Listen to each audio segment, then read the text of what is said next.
Welcome to episode 84 of Oscar Sunday. I'm Austin Johnson. I'm Connor Eyzaguirre. And today we will be talking about the masterpiece, The Shawshank Redemption from 1994, which received 7 nominations, 67th Academy Awards, no wins, which is beyond me. Makes no goddamn sense, but we'll get into that later.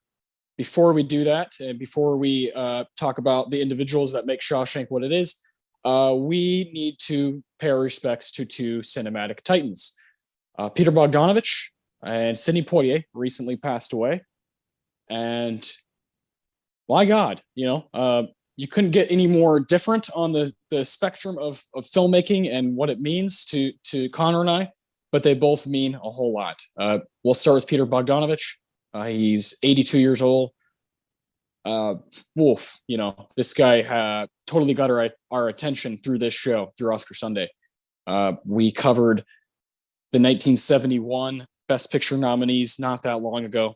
And of course, The Last Picture Show is one of the best films from that ceremony and is a movie that has stuck with me ever since I watched it. It's one of my favorite Texas movies, immediately one of my favorite Jeff Bridges performances, and Peter Bogdanovich got my attention. After that, I believe we both watched Paper Moon, a stellar movie from just a couple years after.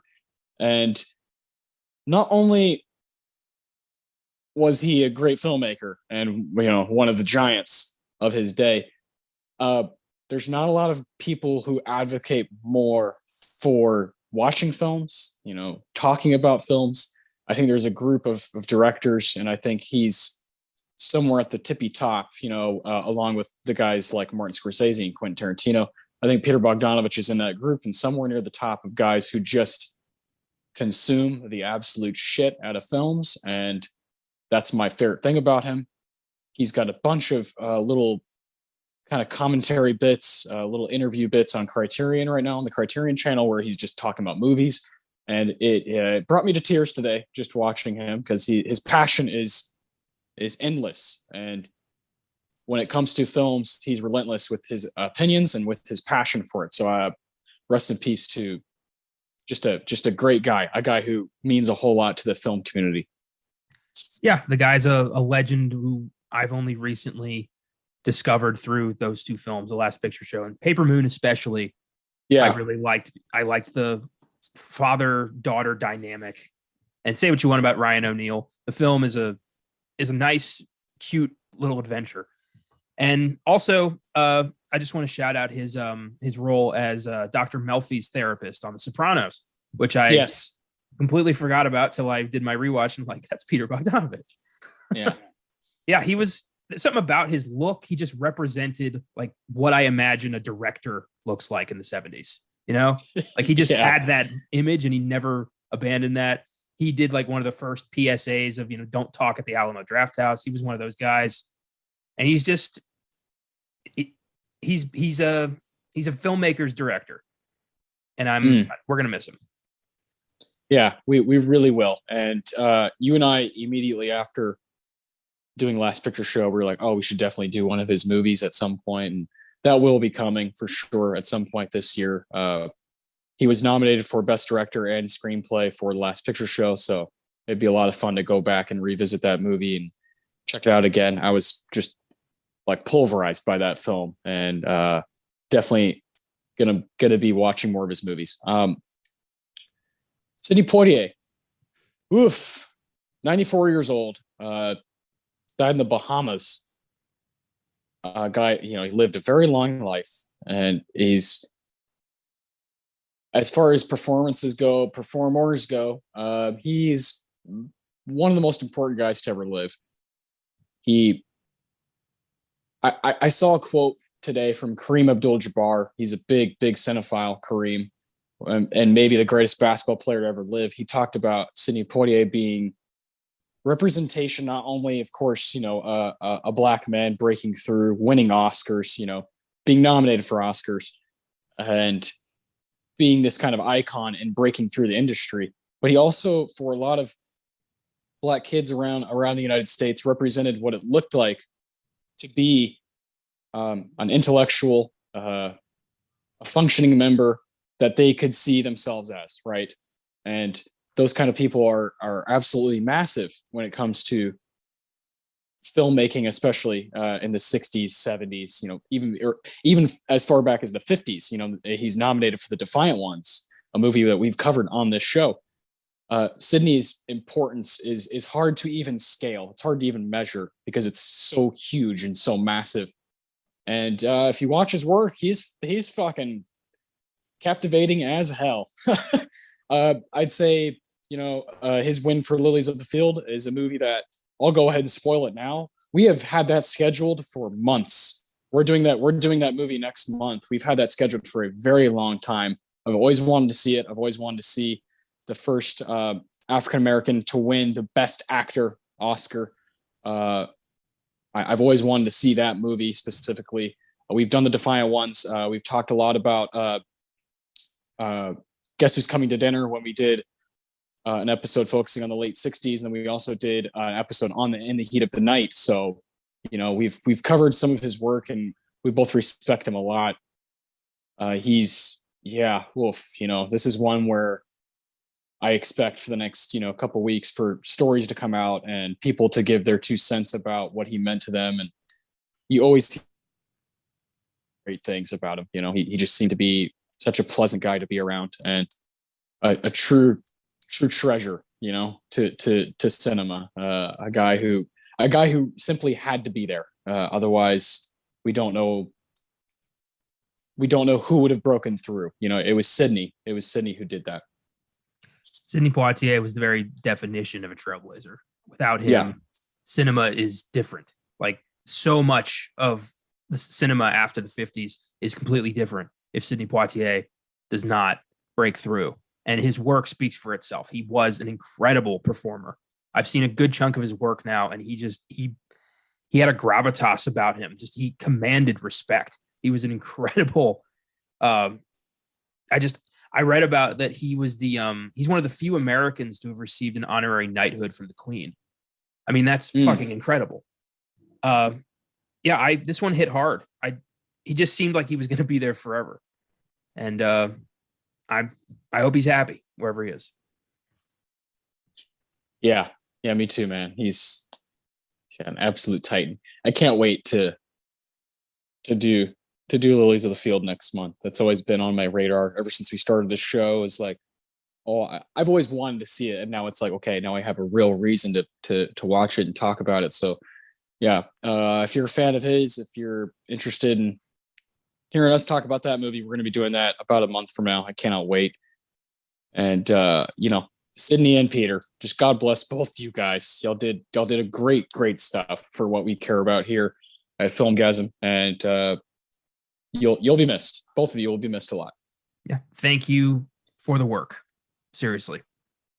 Yeah, that's well said. That's all we can really say, right? Is their craft means a whole lot to us. We appreciate it. Moving on to the movie we're going to be talking about here for God knows how long. The Shawshank Redemption. There's some tones and some themes here that are not very pleasant, but it is when I think of the movie, when I think of the poster, when I think of Thomas Newman's score, when I think of Deakins cinematography, when I think of Frank Derebot fucking putting his mingle finger up to everybody that wanted a piece of this movie, and he said, "No, I'm directing it. I'm the young gun who's going to make the movie." I get chills, I get happy, I get excited, and I can't wait to talk about it with you because I know it's maybe your favorite movie of all time. So this is going to be fun. This one's incredibly special to me. This is a heartwarming, beautiful tale of the endurance of the human spirit. And I get chills every time I watch it. I know what's going to happen, but I get sucked into it. I get drawn into every moment of this film. And I do think an argument can be made that this is the greatest film ever made. And IMDb certainly agrees with me. So I'm so excited. I chose this movie for my birthday week pick, and I'm so glad I did. This is going to be fun. Yeah, that's right. Your birthday's coming up January 12th, and my birthday's at the very end of January, so I have a movie picked out for later in the month that we'll do. And when you said Shawshank, I was like, hell yeah. I mean, that's a birthday present to me as well. Shawshank is when I was maybe 12 or 13, somewhere in there, when I first like really saw it and understood what it was my favorite movie, then. And it was the first favorite movie where I could confidently say, I feel like I could be at a table with adults and say, Shawshank's my favorite movie of all time. And you get that respect, you get that, oh yeah, that movie's classic, and it's so rewatchable. You could catch it at any given moment on, it's on TNT and TBS like every fucking weekend. So you could catch it.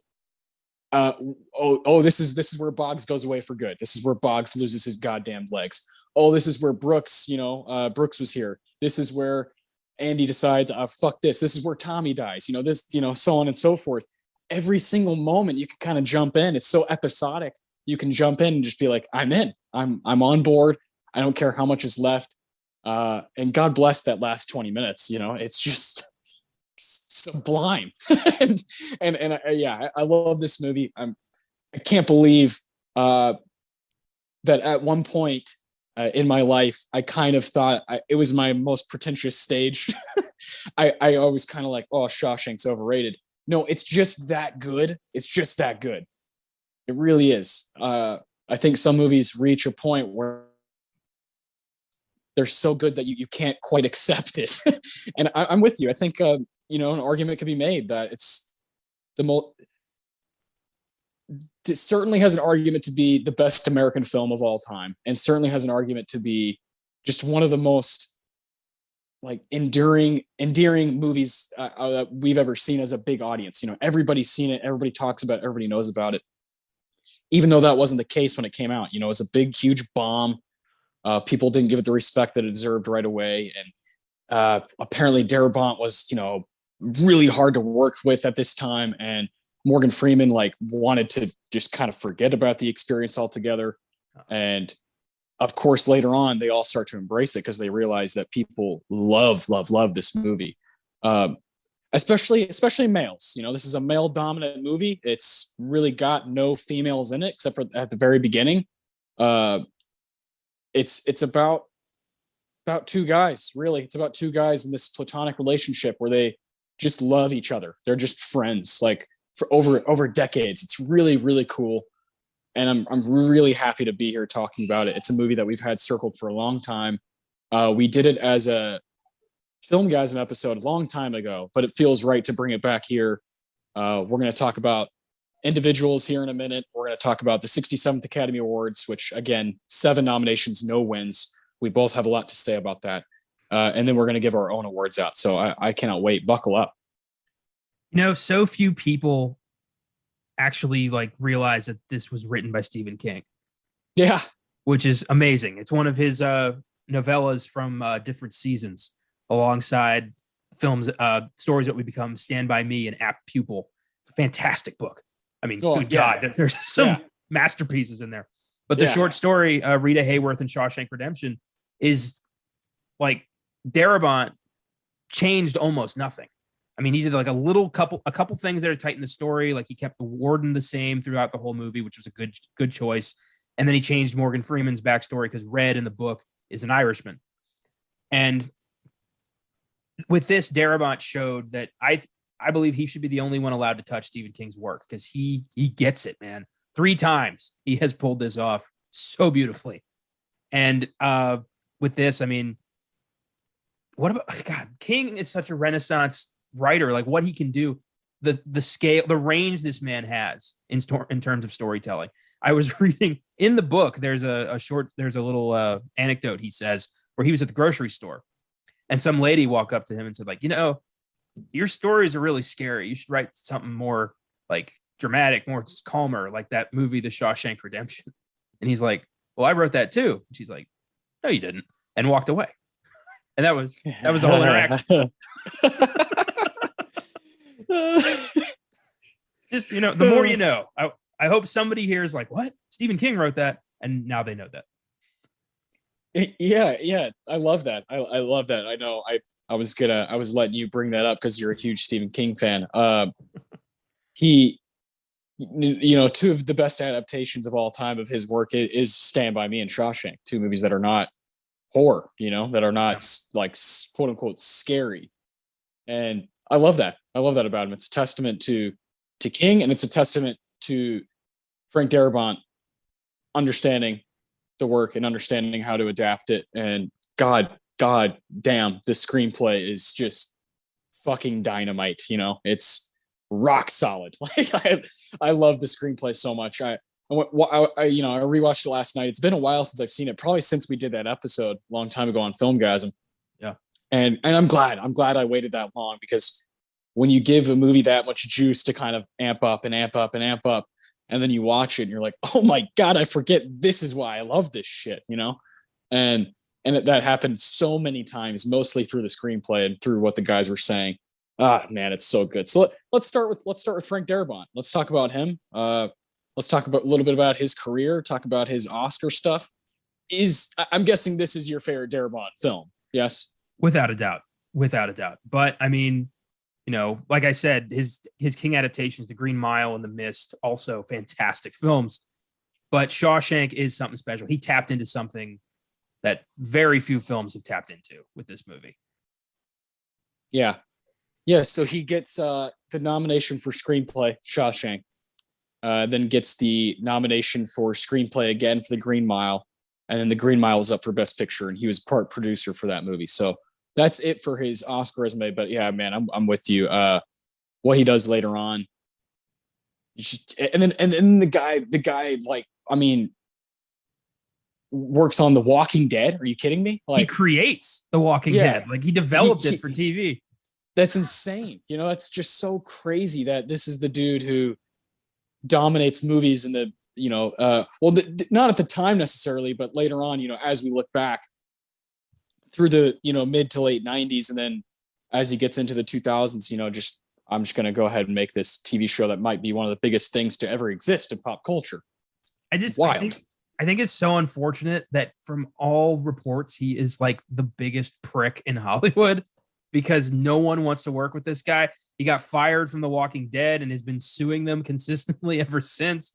Like, his films are so good, but he has gotten to do so little because of his fucking attitude, which is just sucks, because he's so good behind the camera.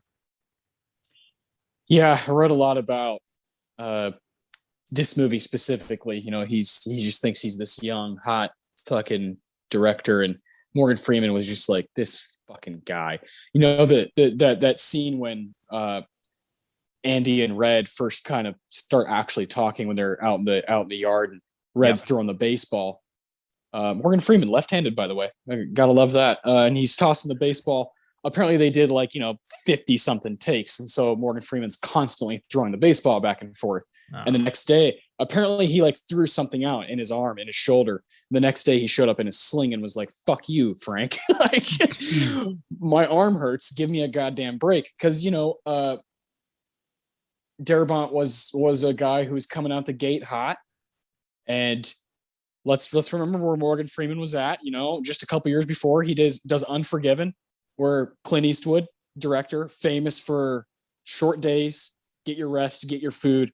Let's make this very professional. Yeah. Frank Darabont was like, no days off, 15-hour days. Let's fucking David Fincher type shit. And it's just like, that sucks, for the people who work on it. So, a lot of stories of it being unpleasant on the set, and that sucks, for a movie that's so good. But there's something in that kind of disdain and that kind of unsettling feeling that actors have. It provides something for the end result, the end product. It reminds me of that throwaway line during the Andy's first night, when everyone's trying to get the new fish to break, and that one guy yells out to the guards, "You run this place like it's a fucking prison." Like, there it is. That's Derebot. There you go. Yeah. That was someone actually just saying that. Yeah. It wasn't in the screenplay. Yeah. Oh man. Yeah. Craziness. Andy Dufresne, Tim Robbins. No one else could play this. Nobody else. I swear to God. Tim Robbins is 6'5". He looks like he might have killed somebody. He has that look to him. The haircut, the kind of slicked back, weird haircut. but also looks like he maybe wouldn't hurt a fly. It's just perfect. Tim Robbins is perfect. Can't believe he wasn't nominated for this movie. I can't stand that. I love Morgan Freeman to death. I love his performance as Red, but he takes all of the credit in this movie, and people don't give Tim Robbins enough. Tim Robbins is the man in this movie. He was nominated for Best Director, 1995's Dead Man Walking, and then he won the Oscar for Best Actor in a Supporting Role, Mystic River, 2003. Mystic River, great movie, another Clint Eastwood classic. Yeah, just guy with a weird career. You know, I think you and I have a soft spot for him through maybe this and Hudsucker Proxy. I'm a big fan of Bull Durham. He's got a strange career though. Yeah, he's interesting directing choices, interesting acting choices. Never really got the sort of credit I felt he deserved. Has always just kind of been there since the 80s, just churning out work, memorable stuff that people almost seem to forget he was involved with almost every time. He's one of those, that guy with the career of a movie star. It's weird. Yeah. And imagine if Shawshank wasn't on his resume, then he'd be a major that guy, you know, because you know, this kind of a movie puts you on the map. You know, people know Clancy Brown's name because of Shawshank, you know, and SpongeBob. It almost wasn't Tim Robbins. Like, I know they offered it, or they wanted Tom Hanks and Tom Cruise. Can you imagine how much of a disaster that would have been? Oh God. Jesus, no way. But I think like Tom Hanks chose Forrest Gump over this, and I guess it worked out for him in the end. But I wonder if he was like, maybe I should have taken that one. Yeah. There's a lot of crazy casting what ifs. Brad Pitt was almost cast as Tommy, which would have been bonkers. That would have been distracting as hell. We need that to be a nobody. That can't be. If that's Brad Pitt, especially now. Oh man, no. But in '94, he was nobody. He was just Floyd, the roommate. Yeah, he was a heartthrobber in Thelma and Louise, and then of course a year later he does Seven in 1995. So he was about to take off. I agree with you. At the time, it could have worked, but now you look back, you'd be like, whoa. It would be really distracting now. That's Brad Pitt, one of the greatest actors of all time. But you know, the Tommy character ends up, I think, working out, and it's good stuff. Real quick, I want to shout out one of my favorite Tim Robbins performances because it's so odd. He has so many weird like appearances. He's the president in Austin Powers 2. Yes. And Dr. Evil has a moon base, and the president is like, I can't believe I'm going to pay this guy. And he's like, I got so many nukes. Let me just launch one. He grabs the red phone, and the general's like, are you suggesting we blow up the moon? And he's like, would you miss it? Like telling his people, like, would you miss it? It's so goofy, but Tim Robbins sells it. I love this guy. And then like as the public news anchor in the Anchorman fight. Oh yeah, good call. Yeah, public news team is taking a break from its pledge drive to kick some ass. I love that. It's Tim Robbins. My personal favorite of all of his is definitely The Player, right, from 1992. Yeah, he's great in that movie. I really wish he would have been nominated for that one as well. Yeah, he's just got a crazy filmography, and I like him a lot. I really do, and I love what he's doing in Shawshank. Andy Dufresne is the man. You know, he's so good. Just as good as Morgan Freeman, who's got a really interesting Oscar resume. Supporting twice, and then 3 lead role nominations, 1 win. 1987, Street Smart, Best Actor in a Supporting Role nomination. Driving Miss Daisy, nomination for Best Actor in a Lead Role. Shawshank Redemption, Best Actor in a Lead Role, 1994. He won Best Actor in a Supporting Role, $1 Million Baby, 2004. And then his final nomination, there might be more, we'll see. Best Actor in a Lead Role, which I don't understand, Invictus, 2009. That movie's not for me. Neither is Driving Miss Daisy, but he is never the problem. I always love watching this guy. He's great. And you got to think that Shawshank's his greatest performance of all time. It's got to be. Yeah, I think you're right. Morgan Freeman, his work lately in the past 10 years has not been great. He's been doing a lot of paycheck gigs, but you know, can you blame the guy? He's had like a 40-year career. Let him do what he wants to do. Yeah. But like, I think, yeah, there's something about Shawshank, just the relationship between him and Andy, finding goodness in a place that's built on, darkness. He really sells that. And you don't even really know what he did. I mean, he's serving a life sentence, so he probably killed somebody, but you don't know the situation. You just know this is the Red we're meeting. We're meeting him at this point in his life. And, this is a man who's had to live with something horrible for decades. I love his speech to the parole board where he's like, I want to go back and talk to my younger self and tell him not to do this horrible thing. I got to live with that. It's a great, it's a great representation of his character. And I do adore him in this. So yeah, I think this is his best work. Yeah. God, he's so good. He's so good as the guy who can get you things. The guy who's got all the connections in the prison. He can even get you protection. He's like, he's got to be the person that is the hub of your movie when you're doing a prison movie. It's like, well, he's got to be a big part of it because he kind of knows everybody. He knows who to stay away from. He knows who can help you out. He knows which guards to kind of stay away from. And I love that about him. I love Red so much. And I love the little shout outs to the source material. Like when he says, why do they call you Red? And he's like, I don't know, maybe because I'm Irish, and I love, like you said, I love at the end when he does that big speech.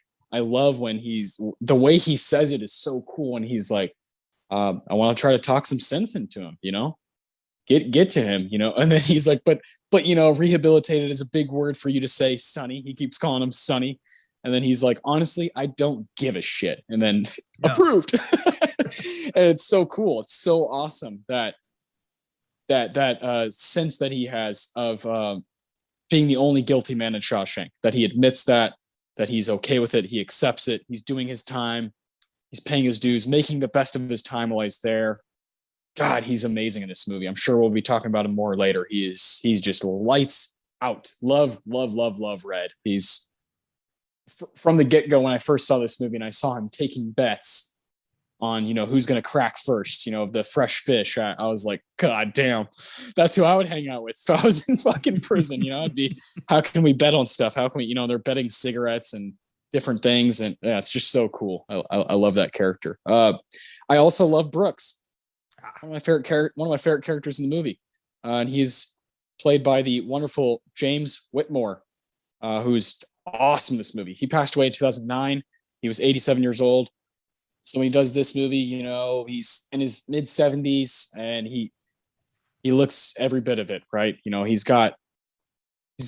character has been in there for 50 years. He talks about being there in 1905, and they're in the mid 50s. And then, of course, the movie starts coming to an end in the mid 60s. So it's just awesome watching this character who doesn't need a whole lot of screen time to give you that feeling, that kind of just dire feeling of this guy who's trapped, who's stuck. And then that massive scene with him and Haywood when he's got the knife up to his neck, that's acting, man. That's a heat check performance that I'll never forget. This guy's incredible. He was nominated twice, once in the 40s and once in the 70s. Best actor in a supporting role, Battleground, 1949. And then best actor in a lead role, Give 'Em Hell, Harry, 1975. So I would love to see both of those just to get more James Whitmore knowledge. Yeah, the character of Brooks is crucial to this movie. He's the ultimate nightmare of the Shawshank inmates, an institutionalized man who is set free and the world is completely different. Imagine disappearing for 50 years. How different would it be? How different would everything be? Everyone is dead. Cars. He mentions, like, I saw an automobile once when I was a kid. Now they're everywhere. Yeah. I mean, what a nightmare. And they, I read mentions like you get a life sentence and that's what they take. They take your life. And once you're too old to do anything about it, they let you go. And then, so many people can't cope with that. And Brooks, it's so heartbreaking. But Whitmore is so good in this. He should have been up for supporting for this character. He's a massively important part of the film. I think I agree with that. I'm excited to get to the 67th Academy Awards to kind of look at the categories and just kind of make our own decisions on that. I love that. He's great. That's it for performers that are in the movie, which is crazy, right? Because this movie's just got A+ stuff from everybody. Yeah, it's a movie filled with a ton of those guys. That guy, that guy. Yeah. You know, that just character actors who just pop up and they're just on board. You know, they just fucking get it, and every scene just fucking kind of slaps because of them. One other crazy casting what if I'll throw out there before we get to these other four individuals that I think you would love is there's two. James Gandolfini was going to play Boggs. Whoa. Oh shit. And then our man Jon Favreau, the genius himself, he auditioned for Fat Ass. Oh my God. Favreau. Wow. Yeah. Isn't that crazy? That's nuts. Like, I don't know if I would have bought Favreau, 90s Favreau as Fat Ass, because I mean, look at Swingers. He's not that fat. Yeah. And that, especially now, 20, 25 plus years later, you'd be like, wait a minute, that's the guy who basically not started Marvel, but got its revival going with Iron Man. So I don't know about that. That's the guy who jump-started the MCU and saved Star Wars. Holy shit. And here he is getting his ass kicked by Clancy Brown. Yeah, by Mr. Krabs. Yeah, and then James Gandolfini as Boggs. That's frightening. That would have been terrifying. And I wonder if that would have changed the trajectory of The Sopranos. Yeah, right? I envisioned something similar to his work in True Romance, right? From 1993. Yeah, just frightening kind of actor. Obviously, we saw in The Sopranos he can turn on a switch that's just nasty, and as Boggs, that would have been. And he's so huge. He's such a massive human being. That would have been crazy. I think he would have been fantastic as Hadley, though. If Clancy Brown had turned it down, I think Gandolfini would have been great as Hadley. Oh man. Yeah. Oh yeah. I think there's a lot of people who would love to get their go at that character, because Hadley just comes in 5 minutes at a time, just fucking got all the best lines, He's like, this motherfucker's about to have an accident. You tell me, fuckstick. They're all addressed to you. Yeah, he's the definition of a prick. Straight up. Like not a redeeming bone in his body. Yeah, Dufresne, you're mine. Just fucking, oh God, he's so good. I love stuff like that, and I knew you would get a kick out of those. It's crazy. Yeah. All right, here we go. We got a couple of monsters to talk about. First one's Thomas Newman. Composes this just breathtaking score for Shawshank, and a guy who's got 15 nominations. So let's go through them. His first one is for Shawshank Redemption. The exact same year, he's nominated for Little Women, both for score. Unstrung Heroes, 1995, up for score again. American Beauty, 1999, score again. Road to Perdition, his most underrated work, 2002. Finding Nemo, 2003. Series of Unfortunate Events, 2004. The Good German, 2006. Wall-E, 2008. He's nominated for original score and an original song. So yeah, that's not a bad year. Skyfall, 2012. Sig Mr. Banks, 2013. Bridge of Spies, 2015. Passengers, 2016. And 1917, 2019. So the guy has 0 wins, 15 nominations. This is kind of unprecedented territory. And he's one of those names that, I'd say he's a tier below the John Williams and the Hans Zimmers of the world, but he's right there. I think sure cinephiles know him right away, but I think most people it would take them a second to realize who they're talking about. I can sense a Newman score like that. It's piano. It's very recognizable, and I would love to give him the win for Shawshank, but that means I got to take the win away from the Lion King. So we're gonna get to that. Oh, you know where I'm at on Lion King. Yeah, That's like picking your favorite kids. I don't know if I can do that right now. But Thomas Newman is one of the most impressive composers in film history, an unsung hero. who has yet to get his due by the Academy, and he should have like 5 or 6 statues by now. The work this man has done. I mean, we brought him up several times on this show. He's a guy who just keeps popping into these incredible movies, and really, like, he provides the tone of the Shawshank Redemption. His music is super sad and hopeful at the same time. It's just this perfect blend. And yeah, without him, I don't know if this movie is as memorable. Yeah, 100%. Yeah. I think music is just so vital to a film, especially a film like Shawshank, like really hitting home. And it's hitting on all cylinders, and he's a big part of it. This is probably, I don't know, it's hard. I really like his work in American Beauty. But I think Shawshank's probably my favorite score of his. I get chills right away. You know, it's one of those just kind of cinematic, you know, that's the best way to describe Thomas Newman. Is he literally writes music for cinema, and it always matches up so well with what you're seeing on screen. I adore this guy. He's a titan. Yeah, Shawshank's his most recognizable work, I think. Road to Perdition always gives me chills when I hear that score. That's a film I really want to bring to this show soon. I love that movie. We really should. It's also hitting its 20-year anniversary this year, so maybe we could go ahead and throw that on the schedule. I love Road to Perdition. Love it. It's my favorite Tom Hanks role. I love that movie. Yeah, I don't think ever really got the attention it deserved, and Newman is a big part of making that movie just pop.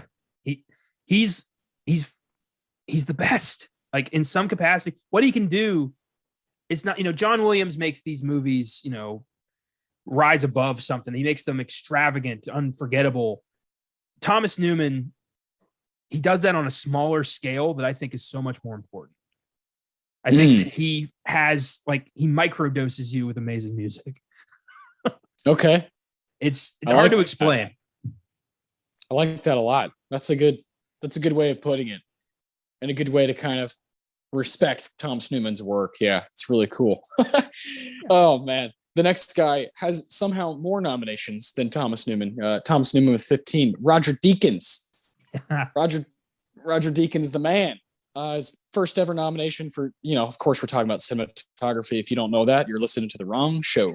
Nominated for Shawshank Redemption, 1994. Fargo, 1996. Martin Scorsese's Kundun, 1997. Oh Brother, Where Art Thou, 2000. The Man Who Wasn't There, 2001. Has something going there with the old Coen brothers. No Country for Old Men, nominated again, 2007. The same year, this is bonkers. The same year, the assassination of Jesse James by the coward Robert Ford. What the fuck? Also in 2007, Robert Elswit does the cinematography for There Will Be Blood and the cinematography for Michael Clayton. What is wrong with these guys? What's going on in their life where they're like, I have to do these crazy tough movies. It blows me away that they're able to do that. Back to Deakins. The Reader, 2008. Listen to this range. The True Grit, 2010. Skyfall, 2012. Prisoners, 2013. Unbroken, 2014. Sicario, 2015. Finally gets 2 wins. Blade Runner, 2049 and 1917. Oof. And that doesn't even scratch the surface, to be honest with you. He's got one of the most iconic filmographies of all time. And I think a lot of people would say they can recognize Deakins right away. Not really, not really. His range is fucking nuts. And the fact that he can do something like Shawshank, and he does the iconic pan over shot of the prison where we see it as if it's a map, and you just know immediately, oh, I'm in a master's hands. And then you watch something like Blade Runner 2049, and you're like, this guy literally plays with the tools he has in time. Whatever is best for him to use, he's gonna use to his advantage. 1917 is a fucking jaunt. Like, it feels like this, continuous take. And Deakins it's like he's doing something athletic with the camera. It's very, very cool. I love this guy to death. My personal favorite work of his is The Big Lebowski, but Shawshank is close. Yeah, Lebowski for me too.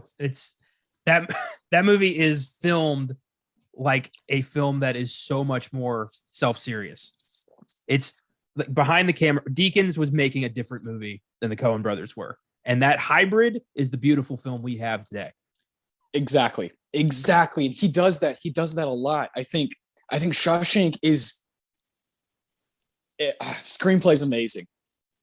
The performances are really good, but there is something about it that if it's in the wrong hands with the camera, it could become this kind of TV movie that's like, oh, that's cute. Oh, a movie about hope. Cool, neat. But there's something about the technical side of it that takes it to this crazy level that you just have to respect. You have to be like, wow, I'm watching something pretty special here. The way this is moving, the way this is edited, which we'll get to here in a second. Richard Francis Bruce. I think in the wrong hands, this movie could not be on this show today. Could not be at the top of that IMDb list. I think the technical stuff has to be on point, just like the screenplay and the performances, for it to be what it is. Yeah, there's a reason Roger Deakins is, synonymous with incredible cinematography. We named our award after the guy. Yeah. He's the man. He's at the top. Everyone respects this guy, and the work is why.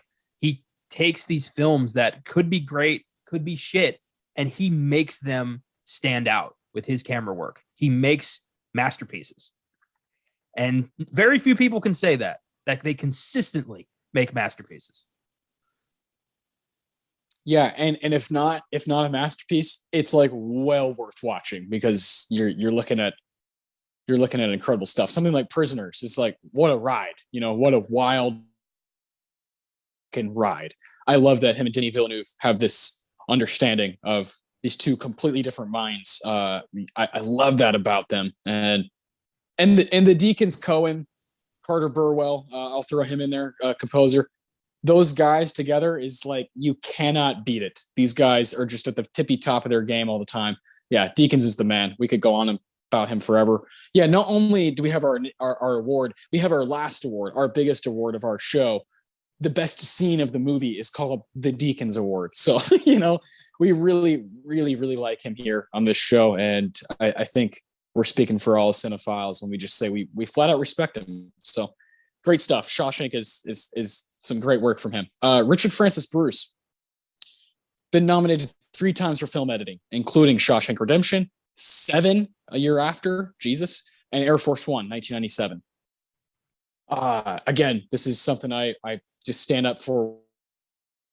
Talking about Shawshank is, all the stuff that's like there is great. All the plot, performances, all those things. But there's something about how it moves and how it's cut.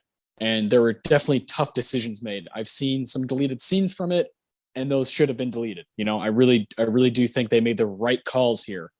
I think it could go haywire. It could go off the tracks when Tommy comes in, but somehow they keep it kind of contained, and they have him there just long enough to kind of get you excited, and to get Andy Dufresne a new project, something, it's like his quote unquote, his hope, right? And when that hope dies, Andy Dufresne is like, fuck this shit, I'm out. And I love that about it. I love that it stays in the lines without losing its creativity. Love that about this movie.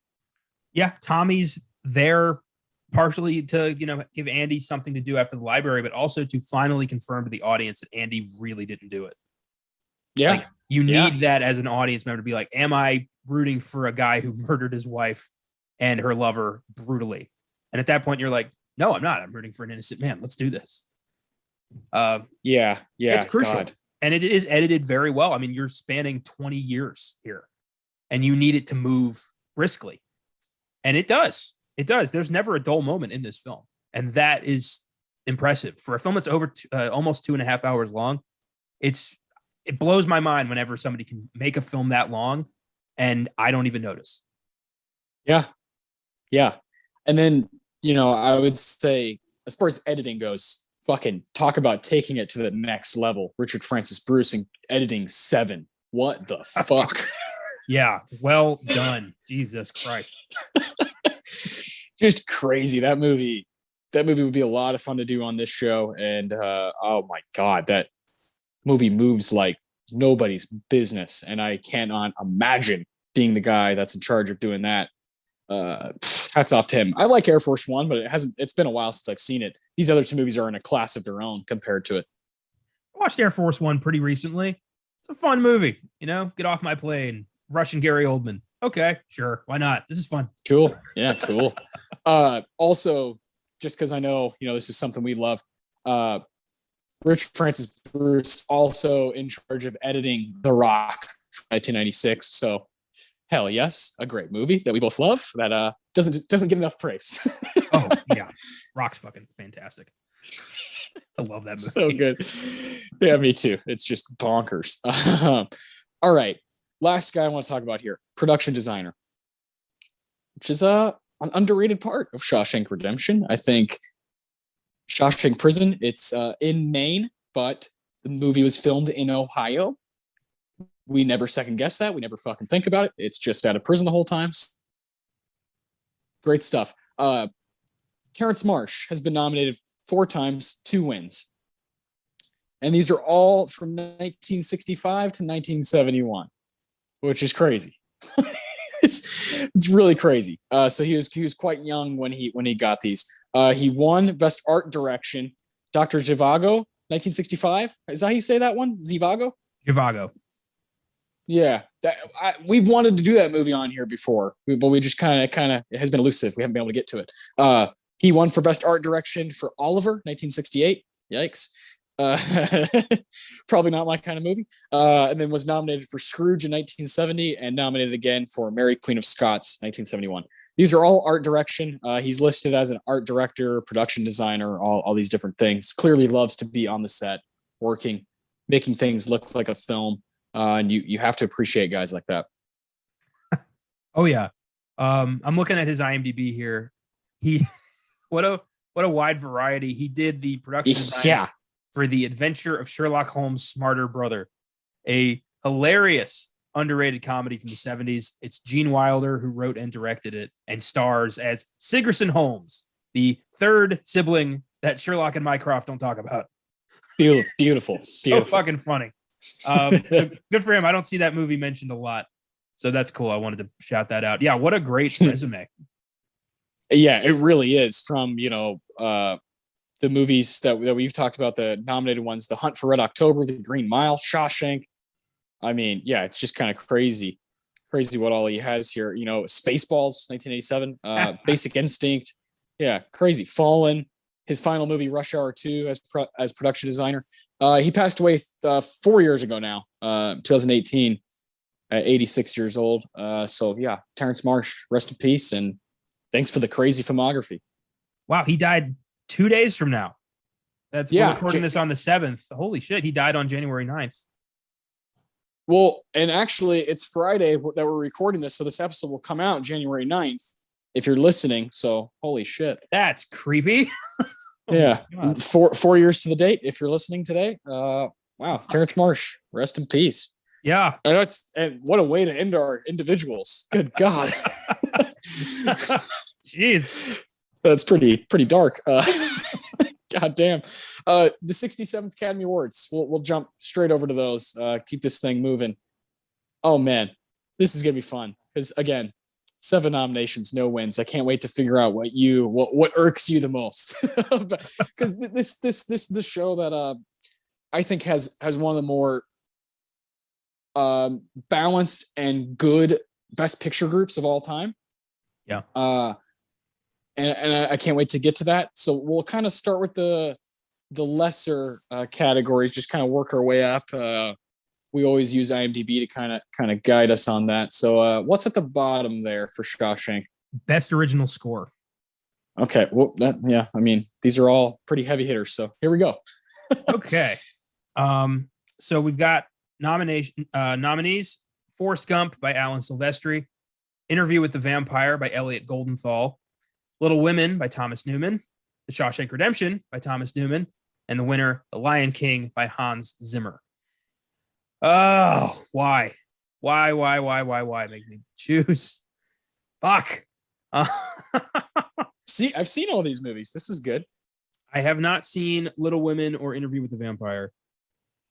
You guys see Interview with the Vampire. It's just bonkers. Yeah. I know. I've written 3 vampire books, and there's so many movies I should have watched first. That's my bad. That's my bad. That's great. So to me, this is between Shawshank and The Lion King. No question. Yeah. All right. The Lion King score is beautiful. It's operatic. It's epic. Shawshank score is a little bit more personable, more like kind of representative of the human spirit. These are so different. Oh man. Newman versus Zimmer. Yikes. Newman versus Zimmer. You know what? I'm gonna give it to Shawshank. I have to. I love The Lion King to death. I think it deserved more attention, but it's still gonna have that best song Oscar. And Zimmer does not need this. He'll be fine. Yeah. Yeah. I really do wish that this was Thomas Newman's lone win.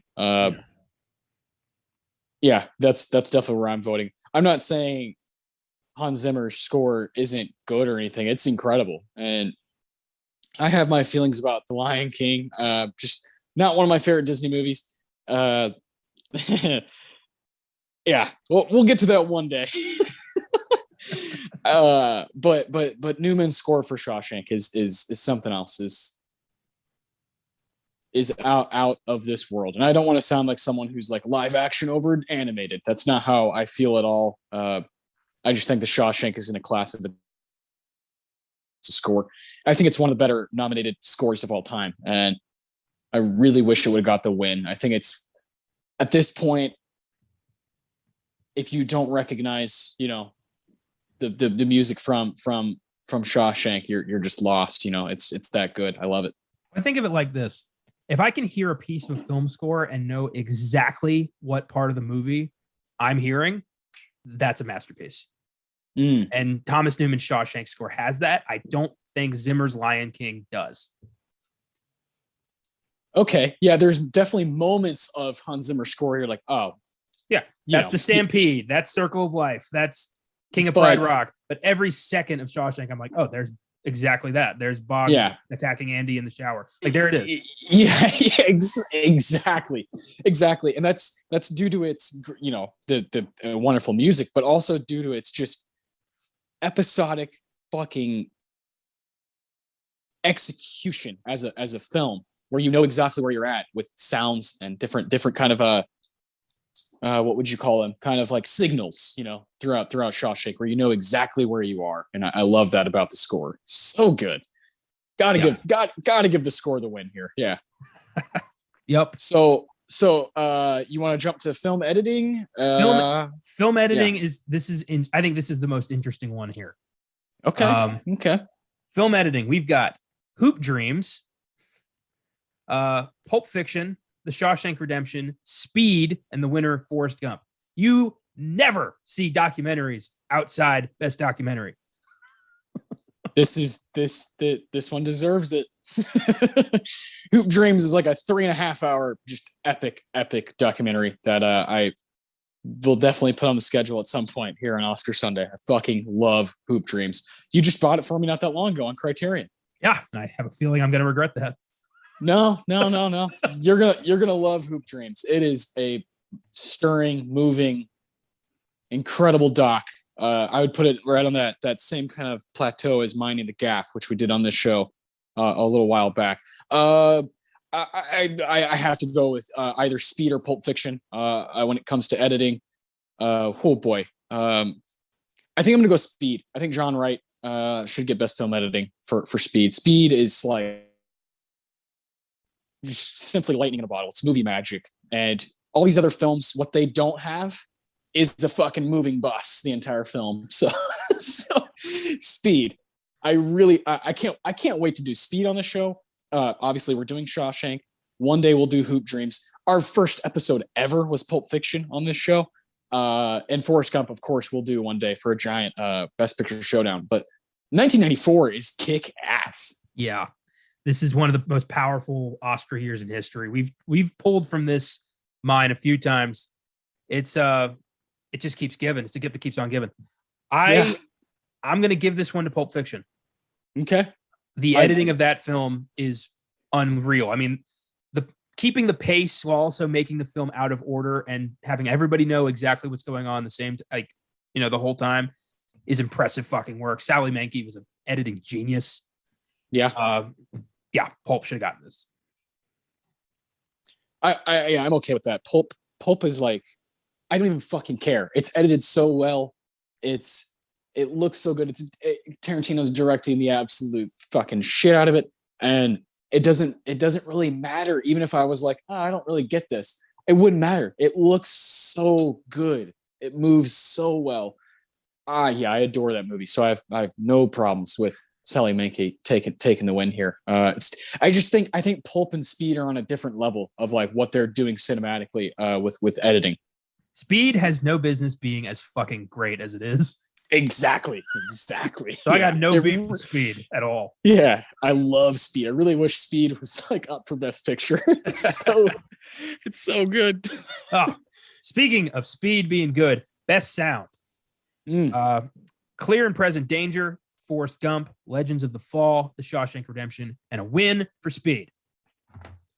So, yeah, sure. Yeah, come on. You're not taking this away. There's no way. Clear and Present Danger, sure. Forrest Gump, all right. Legends of the Fall, Shawshank, yeah. I just don't think they compare to something like Speed when it comes to best sound. None of that really makes any sense to me. Like, why Forrest Gump, Legends of the Fall? Like, why are they here? Best sound, really? I don't know. I'm not quite sure what exactly this category is for. Like I definitely get sound effects, right? And Speed won that as well. I get that sound effects, but just sound overall.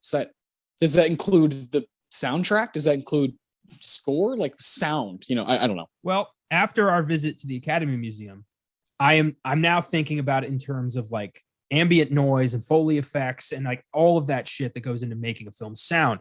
So I think The Lion King should be here. The Mask should be here. True Lies should be here. This should be a different group of films. Yeah, I'm totally with that. But you understand why on that front Speed wins, right? Oh yeah. I mean, Speed's winning, but the rest of those films should be nominated. Yeah. Good night. I do think, with Shawshank being there, and we'll just because we're talking about Shawshank, we'll just bring this up. I do think, especially stuff towards the end, with the lightning and thunder and Tim Robbins fucking clanking that rock. I would love to see how all that was done. I would love to see kind of the and I know I looked up this quote unquote sewage that he's crawling through is a mixture of chocolate, the fucking shit like the sawwood, the shit that like the stuff that comes off of wood when you saw it. Sawdust? Sawdust. Yeah, there we go. Sawdust and something else. I can't remember what the third thing was, but yeah, which is great because you can just imagine giant fucking 6'5" Tim Robbins like, haha, this is great. Well, I read that like a guy actually swimming through 500 yards of shit would be dead in minutes because of the complete lack of oxygen down there. You're just breathing in methane, you'd be dead. So yeah. I don't care. I love the movie. I don't care how accurate it is. I like that part because he's free. Yeah, we'll get to that part later because there's some confusing stuff towards the end, but we'll get to it. I still love it. I wonder how the Foley artists capture lightning. I mean, do they gotta get that from the source? I mean, I would love to know how that's done. You would think, especially in 1994, different ball game than it is now. Yeah. Now you can just look up lightning sounds on your computer and just like buy that and throw it in your movie. But back then you had to fucking chase storms. Yeah. Damn. Crazy. Cinematography. We've got Forrest Gump by Don Burgess, Shawshank Redemption by Roger Deakins, Three Colors Red by Piotr Sobocinski, Wyatt Earp by Owen Roisman, and the winner, Legends of the Fall by John Toll. This is an interesting group of films. I've only seen Gump and Shawshank here. You haven't seen Wyatt Earp? I have. It's 3 hours long and stars Kevin Costner. I've already done that. I'll be honest. I've started it, never finished it. Because I didn't know what I was getting into when I when I started it. It's just watch. Yeah, not really just my watch Tombstone. It's the same story but shorter and way more fun. Yeah. Oh, that's great. And I'll admit, Legends of the Fall is just also not my kind of movie. I'm not really into that one. You know, it's got two incredible actors at the forefront, Brad Pitt and Anthony Hopkins, but not really my thing. Legends of the Fall, just a bit boring, a bit of a slog. Maybe I need to rewatch it, but this has to go to Shawshank, from what we know. Some of the most iconic shots that I've seen in my life are from this movie. Yeah, I'm not gonna argue that. It's beautiful, and I don't know. Legends of the Fall feels like it'd be like, a little bit like Howard's End again. And then I don't know if I can take 3 more hours of Costner. And then Three Colors Red. I've heard the Three Colors trilogy is a special kind of cinephiles thing. I haven't checked those out. Yeah, neither have I. I kind of feel ashamed about that. Kieslowski, I definitely want to see those movies. I've seen some of his work, but not that. And yeah, I've heard there's incredible performances in it, and that they just are kind of those, has that intoxicating kind of feeling. So I would love to see that, to have a full scope of this category. Yeah, I think so. I think it's time. Best adapted screenplay: The Madness of King George, Nobody's Fool, Quiz Show, The Shawshank Redemption, and the winner, Forrest Gump. How Shawshank lost this is beyond me. I mean, the screenplay, like, page to screen is virtually like seamless. I don't know how how did this lose to Gump? Yeah, this is the big one that, well, I've got my issues with Forrest Gump. I just don't think it's nearly as impactful as Shawshank Redemption. Eric Roth is a guy who's got a crazy good filmography, has worked on a lot of different stuff with a lot of different directors. And Forrest Gump is kind of his trademark, I would say, but it's just not nearly moving enough. And Shawshank and Forrest Gump both have the balls to do a lot of narration, right? It works way better in Shawshank than it does Forrest Gump for me.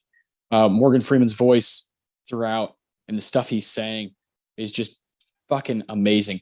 I don't think there's really competition here. I think Shawshank takes it by a landslide. This is the one that I think really there's no argument. Other categories I can see people saying certain things, but the screenplay, especially for adapted, it's like, come on, it's not even close. Yeah, and I haven't seen The Madness of King George or Nobody's Fool, but Quiz Show is really good, but it's not up to this caliber. This is Shawshank is light years above everything else in this category. And I love Forrest Gump. I think it's a great movie, but Shawshank is, fucking manna from heaven. Yeah. No, I think Forrest Gump has gotten shit on too much. Like, I think it's underrated at this point now with big movie fans. And I think that has a lot to do with it beating Pulp Fiction and Shawshank, which doesn't really add up as time has gone on. Yeah. But man, it just does not deserve the screenplay award. I do have a question for you though. Yeah. If you were to combine original screenplay and adapted screenplay, these two categories, into 10 nominations, should Pulp win or Shawshank? See, I'm so glad that's not the case, so I don't have to answer questions like that. But total screenplay, it's Pulp. Yes. Yes. The originality in that film is unparalleled, and Tarantino's rarely going to lose a screenplay nomination in my Oscars. It's enough said. Yeah. No, I'm with you. I think it's one of the truly special screenplays of all time, and without that Oscar win, I think, of course, Tarantino goes on and does great things, but does he go on and make Jackie Brown and still get the respect that he gets? Probably not, right? You know, does he go on and make Kill Bill and get the same respect that he gets if he doesn't win the screenplay? I think he got the best of both worlds, where he has all the nerdy cinephiles on his side because he's making good cinema, he's making good movies, he's making entertaining movies, but he's also got this Oscar love, this Oscar attention, where he kind of melts both of them together, you know, and that's what makes him Quentin Tarantino, because he fucking cares. And I love that about it. I love that about him. Sorry, Derebot, there's nothing you can do to take down QT. Yeah, Tarantino's the fucking bad boy of the Oscars. I'll take it. Yeah, he's a guy who shows up on a fucking motorcycle in, you know, a leather jacket and glasses and is like, yeah, take my award. What? He's got that vibe. He's got that like fuck everything, I'm awesome vibe about him at all times, and he's earned it. I don't care. Yeah, I agree. Yeah, if I wrote Pulp Fiction, I'd be that arrogant too. Best actor: Morgan Freeman for The Shawshank Redemption, Nigel Hawthorne for The Madness of King George, Paul Newman for Nobody's Fool, John Travolta for Pulp Fiction, and the winner, Tom Hanks, Forrest Gump, winning his second consecutive Oscar back to back. Good for him. Okay, so Hanks in Gump is great. He's great. I think it hasn't aged well. It's just and he's got better work. He's got better work. Yes. Outside of it. Yeah, exactly. So as I said, I haven't seen King George or Nobody's Fool, but in my book, this Oscar goes to John Travolta. Ooh, okay. Okay. John Travolta winning for Vincent Vega. Shit. That's really hard. I would vote for Morgan Freeman. Love John Travolta in Pulp Fiction. I love everybody in Pulp Fiction. I think we should talk about supporting actor here in a second too. Now I do think Tim Robbins deserves to also be in this category. I'm not quite sure who you would take out, but I also think him and Morgan Freeman carry this movie together. I don't want to see Tim Robbins in a supporting actor category. He's not a supporting character. Morgan Freeman though is not only kind of the hub of the prison, he's narrating the whole movie. So yes, Tim Robbins, Andy Dufresne is kind of our quote unquote main character, but Red is like the perspective that we're seeing Andy through. You know, we're hearing it from Red. You know, I didn't hear a peep out of him that first night. You know, all that stuff. He's absolutely dynamite, and he means so much to the movie. John Travolta is lights out in Pulp Fiction. I just don't know if I would give. I have a hard time. I'm a big runtime guy, and John Travolta to me is almost putting in more of a supporting role than lead. I don't know if anybody's putting in a lead role in Pulp Fiction. It relies on all these pieces fitting together. It relies on obviously Samuel Jackson, and if Samuel Jackson's up for best supporting, then why is John Travolta up for best lead? Just because that stuff at Jack Rabbit's, is that it? Yeah, I think, I think in terms of screen time, I think Travolta's got more. I think he's supposed to be our, I don't want to say hero, but like our through guy, I think. And this was just so crucial to him reinventing himself. Prior to this, he was the dude from Grease. He was the guy from Saturday Night Fever. He was the dancing goofus, of the 70s and 80s. And then fucking Pulp comes around and John Travolta's a badass. Yeah. Yeah. So with this, we get Face Off, we get, I'm sure he did more. I can't get Battlefield Earth out of my head, but that's not for here. A Civil Action. Yeah. I've not watched that yet, but I've heard he's great. Yeah. That movie's wild. Yeah. Yeah. But I think his role in Pulp is so transformative, and I'm very behind a transformative performance. When I can't really tell that I'm watching an actor, that's when I'm like, that's an Oscar. I see Vincent Vega the whole time. And in Shawshank, Morgan Freeman's great, but I'm also very aware I'm watching Morgan Freeman. Yeah. So it's that low voice. Yeah. I think I just missed my friend. Yeah. Whereas Vincent yelling, "Get the shot!" Like that's just Vincent. Lance. Yeah. When he's shouting at Lance. Yeah. No, I hear that. I love that.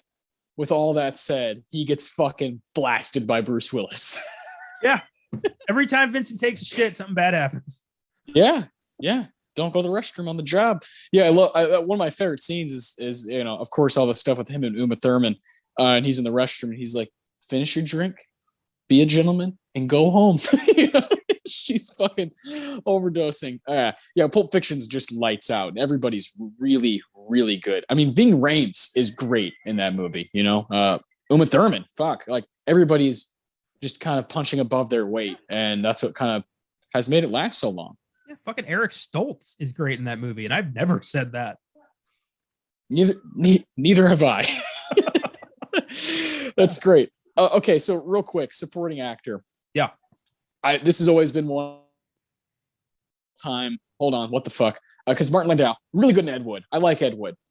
But Samuel L. Jackson, Jules Winfield in Pulp Fiction has got to take this win. I just come on. Like it's one of the all-time. It would have been really cool to see Vincent Vega, see Vincent and Jules win at the same time. Would have been really cool.